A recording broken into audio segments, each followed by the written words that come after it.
Evangelho de Lucas, capítulo 12, versículos de 35 a 40. Estejam cingidos os vossos rins e acesas as vossas lâmpadas. Fazei como os homens que esperam o seu Senhor quando volta das bodas, para que, quando vier e bater à porta, logo lhe abram. Bem-aventurados aqueles servos a quem o Senhor achar vigiando quando vier. Na verdade vos digo que se cingirá, os fará pôr à mesa, e passando por entre eles, os servirá. Se vier na segunda vigília, ou na terceira, e assim os encontrar, bem-aventurados são aqueles servos. Sabei que, se o pai de família soubesse a hora em que viria o ladrão, vigiaria sem dúvida e não deixaria minar a sua casa. Vós, pois, estai preparados, porque na hora em que não cuidais, virá o Filho do Homem. Palavra da salvação.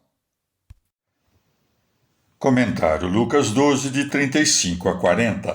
Teofilacto.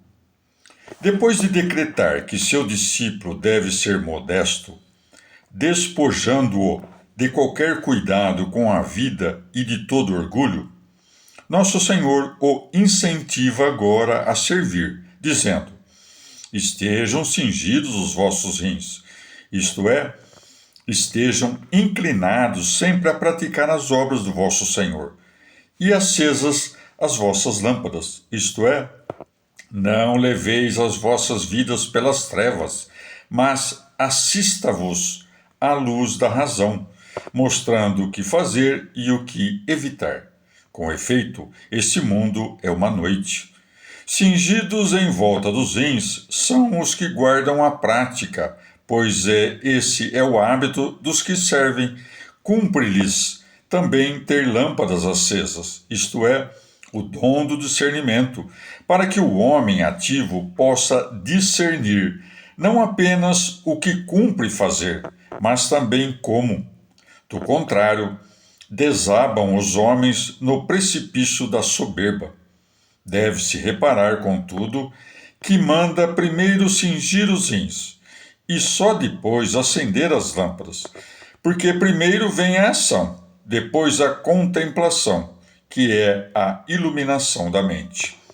Esforcemo-nos, pois, a praticar as virtudes, para que tenhamos duas lâmpadas acesas, a saber, o intelecto, a cintilar na alma, pelo qual somos iluminados, e a doutrina, com a qual iluminamos os demais. Pois nosso Senhor, todo dia, nos céus, desposa as almas dos santos, as quais Paulo ou outro semelhante lhe apresenta como virgens castas. Sua volta das bodas, celebradas nos céus, talvez se dê universalmente na consumação do mundo inteiro, quando vier do céu, na glória do Pai, ou talvez a cada hora, quando comparece de imprevisto à consumação de cada um. Ou ainda, nosso Senhor se cingirá, porque não entornará toda a abundância de bens, mas a reterá segundo certa medida. Quem, afinal, pode conter Deus em todo o seu tamanho? Daí que se diga que os rostos dos serafins são cobertos de véus por causa da excelência do esplendor divino. Segue, e os fará pôr à mesa, isto é, os fará descansar, porque assim como quem se põe à mesa faz descansar o corpo inteiro, do mesmo modo na vinda futura os santos descansarão completamente. Aqui, de fato, não tiveram o descanso do corpo, mas ali, junto com as almas, os corpos espirituais, após receberem a incorruptibilidade, gozarão de pleno repouso. Nosso Senhor lhes dará em troca um bem, por assim dizer, parelho, de modo que, assim como eles lhe serviram, assim também ele os servirá. Ou ainda, uma vez que as vigílias são as horas da noite que provocam sono nos homens, deves entender que também na nossa vida há horas em que nos fazem bem-aventurados, caso nos encontremos despertos. Alguém te roubou teus bens? Morreram teus filhos? Foste acusado? Se nesses momentos não transgredires nenhum mandamento de Deus, Deus te encontrará desperto na segunda e na terceira vigília, isto é, no tempo mau, que induz as almas moles a um sono pernicioso. Alguns querem ver nesse ladrão o diabo, na casa a alma, no pai de família o homem, mas essa explicação não parece estar em harmonia com o que segue, pois a vinda do Senhor é comparada a esse ladrão, já que chega de imprevisto. Isso está em conformidade com o dito do apóstolo. O dia do Senhor virá como um ladrão durante a noite. Daí que a esta parte se acrescente: vós, pois, estáis preparados, porque na hora que não cuidais, virá o Filho do Homem. Comentário Lucas 12, de 35 a 40. São Gregório Magno. Cingimos os rins quando reprimimos pela continência a luxúria da carne, pois a luxúria, nos varões, reside nos rins, e nas mulheres reside no umbigo. Sendo, portanto, o sexo masculino soberano, o nome de rins designa a luxúria. Como, porém, não fazer o mal de pouco vale, a não ser que busquemos, além disto, dedicar o nosso suor às boas obras. Nosso Senhor acrescenta ainda as lâmpadas ardentes, as quais seguramos nas mãos quando, por meio de boas obras, damos exemplos de luz aos nossos próximos. A quem cumpre estes dois preceitos, resta-lhe, todavia, colocar a sua esperança inteira na vinda do Redentor. Por isso acrescenta: fazei como os homens que esperam o seu Senhor quando volta das bodas. O Senhor, de fato, saiu para ir às bodas, porque subiu aos céus. O novo homem se uniu à multidão sublime dos anjos. O Senhor volta quando vem com pressa ao juízo. Bate à porta quando, com os incômodos da doença, nos avisa que a morte anda vizinha. Abrimos-lhe a porta logo se o acolhemos com amor. Com efeito, não quer abrir a porta ao juiz quem teme sair do corpo, e teme ver o juiz quem lembra de o ter desprezado.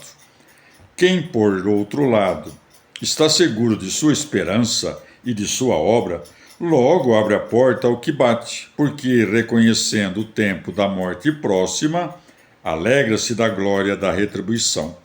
Daí que se acrescente: bem-aventurados aqueles servos a que um senhor achar vigiando quando vier. Vigia quem, ante a visão da verdadeira luz, mantém abertos os olhos da mente, quem guarda pelas obras o que crê, quem afasta de si as trevas do torpor e da negligência. Ao cingir-se, prepara-se para a retribuição.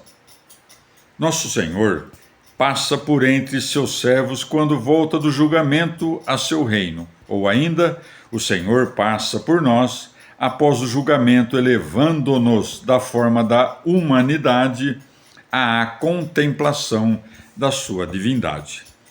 A primeira vigília é a primeira idade da nossa vida, isto é, a infância. A segunda é a adolescência ou juventude. E por terceira, entende-se velhice. Quem não quis vigiar na primeira vigília, portanto, patrulhe na segunda. Quem não quis na segunda, não deixe escapar os remédios da terceira. Assim, quem não fez caso de se converter na infância, volte a boa mente ao menos na juventude ou na velhice. Para sacudir a preguiça da nossa mente, O Senhor nos mostra, por parábola, também os prejuízos exteriores, pois acrescenta: sabei que, se o pai de família soubesse a hora em que viria o ladrão, vigiaria sem dúvida e não deixaria minar a sua casa. Ou ainda, o ladrão mina a casa sem que o pai de família o perceba, porque, enquanto o espírito dorme, esquecido da sua sentinela, a morte, vindo de improviso, arromba a morada da nossa carne. Ora, ele teria resistido ao ladrão se estivesse desperto, porque se tivesse se precavido da vinda do juiz, a teria prevenido pela penitência e não morreria impenitente. Quanto à hora derradeira, o Senhor quis mantê-la desconhecida a nós, para que, não a podendo prever, nos preparássemos continuamente para a sua vinda.